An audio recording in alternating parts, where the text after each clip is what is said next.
Amici, bentornati su Stranger Labs. Sapete cos'è questo che vedete qui di fianco a me in figura? È il sensore con il miglior rapporto qualità-prezzo sul mercato, il sensore di temperatura e umidità della Xiaomi. Pensate che lo trovate anche a 5 euro su siti come AliExpress. Però, diciamoci la verità, così come uscito dalla scatola è un po' limitato. I dati sono chiusi nella loro app ufficiale e la batteria, diciamo che non è proprio il massimo dell'efficienza. Oggi quindi facciamo un salto di livello e lo sblocchiamo. Lo facciamo per due motivi molto semplici. Vogliamo che la batteria duri un'eternità. Lo configuriamo per consumare il minimo indispensabile e ce ne dimentichiamo per anni. Poi vogliamo anche libertà totale. Lo colleghiamo direttamente a Home Assistant in un minuto senza passare per server esterni, senza impazzire con chiavi di crittografia impossibili. E la cosa più bella è che facciamo tutto via browser. Niente cavi, niente saldature, pochi click e questo sensore da 5 euro diventa un pezzo di hardware serio. Vediamo come si fa dopo la sigla. Solo un piccolo reminder prima della sigla, volevo ricordarvi di iscrivervi al canale, di attivare la campanella e di mettere mi piace al video perché per voi è un piccolo gesto gratuito, ma per me fa davvero una grande differenza.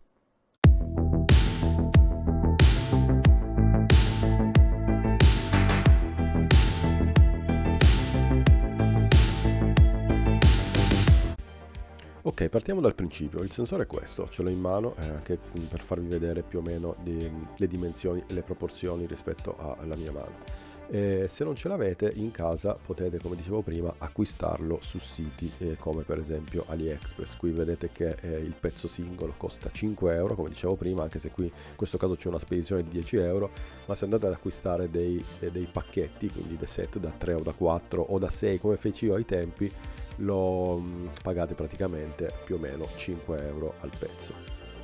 Come dicevo prima, questo sensore funziona benissimo, ma ha solo due piccoli difetti. Il primo è la durata della batteria, che dura più o meno circa un annetto, con il sensore usato così come out of the box. E poi c'è un altro difetto che per farlo funzionare, per vedere i dati, occorre per forza usare l'app Xiaomi. Per ovviare a questo problema esistono e sono stati sviluppati dei firmware ad hoc, per esempio dei firmware che riescono a gestire il segnale Bluetooth in modo molto più efficiente, in modo da non consumare troppo in fretta la batteria. E praticamente flashare questi firmware è molto facile perché basterà andare su un sito via browser direttamente dalla pagina web. Noi potremo collegarci via Bluetooth al sensore e potremo tranquillamente flashare il sensore dando anche un'occhiata ai log di quello che succede. Adesso ve lo faccio vedere. Allora, questo è il sito e questo qua vi metterò poi il link in descrizione. Io ho il sensore vicino a me, acceso, funzionante. Provo a cliccare su Connect, vediamo cosa succede. Ok, mi si apre un prompt con la lista dei dispositivi a cui potrei agganciarmi. A un certo punto dovrebbe trovare anche il sensore Bluetooth. Ovviamente questa cosa non funzionerà se non avete il Bluetooth abilitato sul vostro PC. Ok, questo è il nome in codice, diciamo, dello Xiaomi. Infatti vedete, ce l'ho anche aperto su una pagina browser, è proprio lui. Questo qua è l'EYWSD. Okay. Quindi una volta che trovate questa dicitura sulla finestra che vi si apre come prompt, che adesso ho perso, quindi devo ricliccare su Connect. Ok, si è connesso. A un certo punto, quindi a questo punto dell'operazione dobbiamo attivare il device. Questo praticamente è un'operazione che serve a fare in modo che il device sia raggiungibile e sia raggiungibile praticamente dal nostro flasher. Quindi facciamo do activation, credo che a un certo punto, esatto, i log comunque vi dicono cosa sta succedendo. Send login, please wait, login successful. A questo punto cosa facciamo? Dobbiamo flashare il nostro firmware. Possiamo sceglierne uno nostro, ma noi facciamo affidamento su quello sviluppato da PVVX, il famoso ATC V56. Quindi clicchiamo qua, Start Flashing. Ok, a questo punto parte il flashing del sensore. Ok, il flash del firmware è terminato. Appena finisce il flash di solito il dispositivo viene disconnesso, quindi dovrete riconnettervi senza bisogno di dover di nuovo fare la do login. A volte ci vanno anche magari 2 o 3 tentativi di connessione, ma una volta invece che riuscite a riconnettervi al nuovo dispositivo praticamente avrete delle configurazioni da modificare. Allora, io avevo anche chiesto a Gemini quali sono le configurazioni migliori in modo appunto che la batteria duri più di quella dell'impostazione di fabbrica. Allora, sicuramente, infatti Gemini ci dice appena finito il flash riconnetti, eccetera, eccetera. Allora, modifica queste impostazioni per avere l'integrazione perfetta. Advertising type impostala su BT-Home oppure BT-Home 2. Praticamente cosa ci dice? È il nuovo standard nativo di Home Assistant, quindi non serve decriptare nulla, ma praticamente Home Assistant lo troverà in automatico. Quindi andiamo qua e vediamo che Advertising Type è già impostato su BT-Home V2. Poi, allora, l'Advertising Interval, questa è l'impostazione fondamentale per la durata della batteria, perché praticamente stiamo dicendo ogni quanti secondi fare in modo che il sensore di temperatura invii il segnale Bluetooth. Allora, qui Gemini suggerisce di metterlo a 5000 se vogliamo che duri anni, ma io voglio che duri ancora di più, e infatti sul precedente sensore l'avevo impostato a 10.000, quindi ogni 10 secondi, anche perché mi sembra comunque un intervallo sufficiente per un monitor di temperatura. TX Power puoi lasciare di default o mettere high se il sensore è lontano dall'antenna Bluetooth. Allora, io con questo sensore volevo fare una prova. Il precedente sensore lo avevo messo proprio qui nello studio dove registro per monitorare la temperatura dello studio.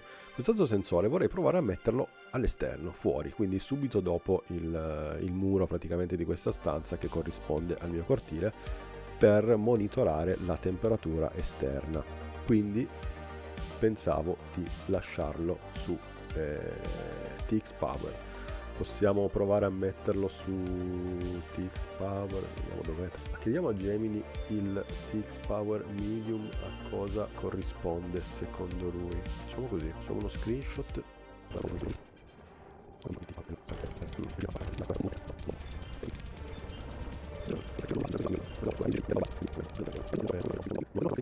Modifica, cerca il valore con il numero positivo più alto disponibile. Solitamente su questi sensori il massimo è 2,5. Dopo aver cambiato la voce, ok, quello lo sappiamo. Quindi lui mi suggerisce di mettere il valore più alto possibile. Quindi dovremmo metterlo su 301. Infatti aveva ragione, suggeriva proprio quel valore. Ok, a questo punto la nostra configurazione è già pronta, quindi facciamo un set config, vediamo i log cosa dicono, custom config string, eccetera eccetera, dovrebbe essere un sent successfully, quindi direi che siamo a posto, quindi possiamo scollegare il nostro sensore e provare a collegarlo a Home Assistant.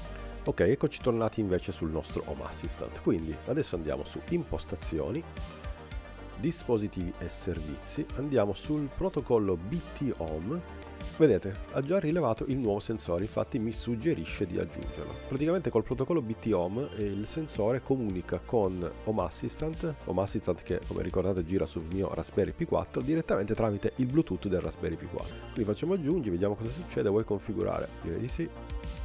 Allora, ATC 21 area giardino, mi sembra la sua destinazione.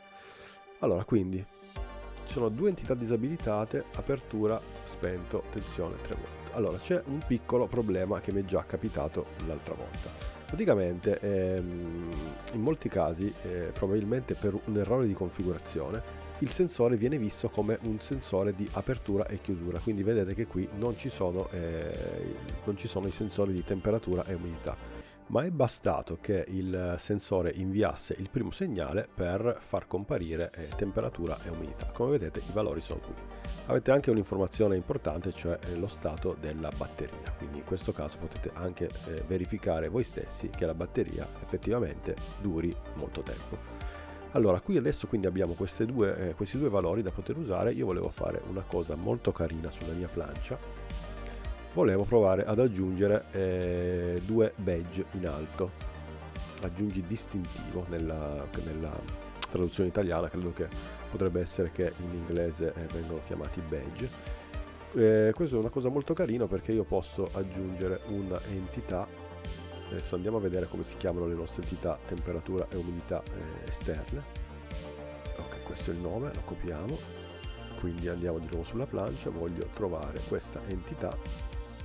Eccolo qua, temperatura giardino, lo aggiungiamo, aggiunge alla plancia, anzi potrei anche fare, ok, lo aggiungo e poi lo editiamo scrivendo magari qualcosa del tipo, possiamo scrivere per esempio esterno, ok, mi sono dimenticato di far vedere il nome, salva, ok, e andiamo anche a aggiungere a questo punto anche l'umidità.